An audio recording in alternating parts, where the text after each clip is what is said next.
Good morning, everyone. I am Susan Huffard, and I am an attorney in the Greenwich office at Cummings and Lockwood. As the saying goes, if you want to know how to make God laugh, just tell him your plans. So with that in mind, my presentation this morning will consider estate planning when life circumstances change and things don't exactly play out as you have planned. So to cover this topic, I'm going to be focusing on how changes in marital status can impact your estate plan. And I'm going to be reviewing some statutes on this topic, which are going to be on the slides, but I'm going to illustrate how the statutes apply with a narrative. And I just want to let you know in advance that in order to advance the story, I have to kill somebody off, so please don't take offense. So we're going to assume the following scenario. We're going to have husband Joe and wife Jane, and they have 2 children. And during the marriage, Joe and Jane have signed wills, leaving everything to each other, and then everything equally to their children when they're both deceased. So life for Joe and Jane does not unfold as they had planned. Jane reconnects with her old boyfriend, Mark, on Facebook. They rekindle their romance, and Jane and Joe file for divorce.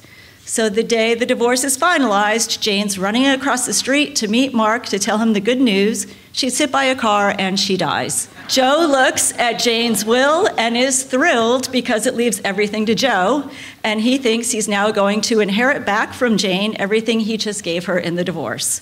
But that is not how this is going to work out. In Connecticut, if spouses divorce and one spouse then dies with a will that was signed during their marriage, which benefits the ex-spouse, there's a statute that provides that the will is going to be read as if the ex-spouse is deceased. So in our scenario, under Jane's will, if Joe is dead, her assets are to pass to her children. So Jane's assets would instead pass to her children and not to ex-husband Joe. So that's welcome relief and good news for the kids. But the statute only applies to assets passing under a will. So, for example, if Jane had a life insurance policy and an IRA that still named Joe as the beneficiary, Joe would still be entitled to receive those assets. A divorce does not revoke those designations, and the statute does not apply to those assets. The same thing will be true with a revocable living trust. If Jane had had a will that passed all her assets to her revocable living trust, and the trust left everything to Joe, unless the trust stated that in the event of divorce, Joe's interests would be eliminated, then the distribution to Joe under the revocable living trust would be effective. So suppose instead Jane made it across the street, told Mark the good news, and she and Mark headed on down to City Hall and got married. So after the ceremony, Jane is so excited and overwhelmed with emotion, she suffers a fatal heart attack and dies. So now we have a new wrinkle. We know Jane's will is ineffective as to Joe, but are Jane's assets all still going to pass to her children now that we have a new husband involved? And the answer is no. Mark now has some rights. So under Connecticut statutes, if someone has signed a will before their marriage has occurred and the new spouse is not mentioned in the will, the new spouse has the right to take what is known as his intestate share of the deceased spouse's estate. This means the new spouse is entitled to take whatever he would have received had there been no will at all under the intestacy laws. And this slide outlines the intestacy laws as applied to a surviving spouse. In our situation, Mark, who is Jane's surviving spouse, but who is not the father of Jane's children, would actually be entitled to 1/2 of Jane's estate. Again, this only applies to assets passing under Jane's will, so any assets with a beneficiary designation would not be subject to this intestate share. As a related note to this statute, if Joe and Jane had owned a house as husband and wife with survivorship rights, upon their divorce by Connecticut statute, that tenancy would be severed, and they would each be deemed to own 1/2 of the house as tenants in common, meaning each is free to dispose of their half however they wish. So the good news is that Jane's 1/2 would not automatically pass to Joe by survivorship, but Jane's 1/2 would now pass under her will, which means that under this marriage after the will is signed statute, half of Jane's interest in the house would end up passing to Mark, which means Mark and Joe could potentially now be roommates, which sounds like the premise for a new sitcom and likely not the goal of your client for their life to be the premise for a new sitcom. Suppose instead, Jane and Mark are happily married for a couple of weeks, but then Jane begins to regret what she's done and she wants to protect her children. So she decides to prepare a new will. So Jane goes to LegalZoom and prepares a will that leaves $500 to Mark and the rest of her assets to her children. The next day, Jane's feeling pretty good about what she's done. She goes to the gym, she falls off the treadmill, she hits her head, and she dies. So now what? Jane has signed a new will after she's married Mark, so Mark is not entitled to his intestate share like he was when Jane's last will was signed before they married. But is Mark stuck with $500? No, he is not. There's another statute in Connecticut which essentially prevents you from disinheriting your spouse and gives a spouse a right to receive a lifetime income interest in 1/3 of a deceased spouse's estate, no matter what the will says. And this is known as the statutory share. So even though Mark was mentioned in the will and left a token sum of $500, he can still opt to take his statutory share and receive a lifetime income interest in 1/3 of Jane's estate. And again, when I say Jane's estate, under these statutes, it just relates to the probate estate. So that means only assets passing under the will. The statutory share does not apply to assets passing outside the will, such as an IRA and insurance policy. This statutory share right can always be waived by spousal agreement, for instance in a prenup, but otherwise it is available to any spouse, regardless of when a will was signed in relation to when a marriage occurred. So as you can see from these various scenarios with Joe, Jane, and Mark, if your client has a change in his or her marital status, the first call should be to the estate planning attorney. It's always necessary to update all estate planning documents and review all asset titling and beneficiary designations when you have a change in your marital status, whether it's a first marriage, a divorce, a remarriage after a divorce, or the statutes will come into play and will rewrite your plans for you, and that might not be what you had intended.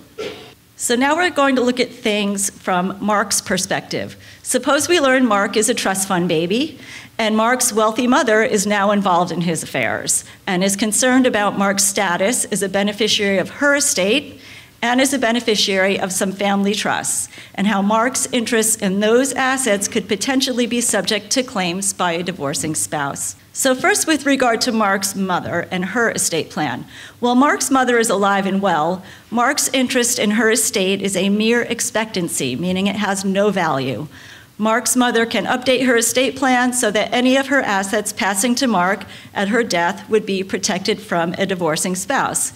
And the best way for her to do this, other than disinheriting Mark, would be to put Mark's inheritance into a trust for his lifetime benefit with distributions in the absolute discretion of an independent professional trustee. But what about trusts that are already in existence for Mark's benefit? Any enforceable right to trust assets that Mark holds could be subject to a claim by a creditor, such as a divorcing spouse. And by enforceable rights, I mean that the trustee has no discretion or has limited discretion over distributions. So for example, a trust directing all income to be paid to a beneficiary is an enforceable right by the beneficiary. A right to a distribution for health, education, maintenance, and support is an enforceable right by the beneficiary. The trustee may have discretion as to the amount and timing of these payments, but not as to whether or not to actually have to make such distributions.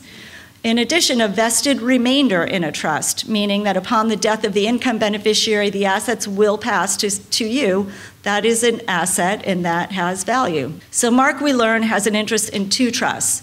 One is a trust that was established by Mark's father at his death for the lifetime benefit of Mark's mother, and that will pay to Mark when the mother dies. Mark is the remainder beneficiary. And the other is a trust that was set up for Mark's benefit by his rich grandmother, which will terminate and pay out to Mark when he reaches the age of 40. Currently, Mark is 35. So what could we do to change the terms of these two otherwise irrevocable and unamendable trusts to protect the trust assets given Mark's precarious marital status? The two options to consider to alter the disposition of these trusts would be an exercise of a power of appointment and a trust decanting. So a power of appointment is a power granted in the trust document itself, which actually allows a beneficiary to redirect the distribution of trust assets, usually at the beneficiary's death, among a stated class of beneficiaries.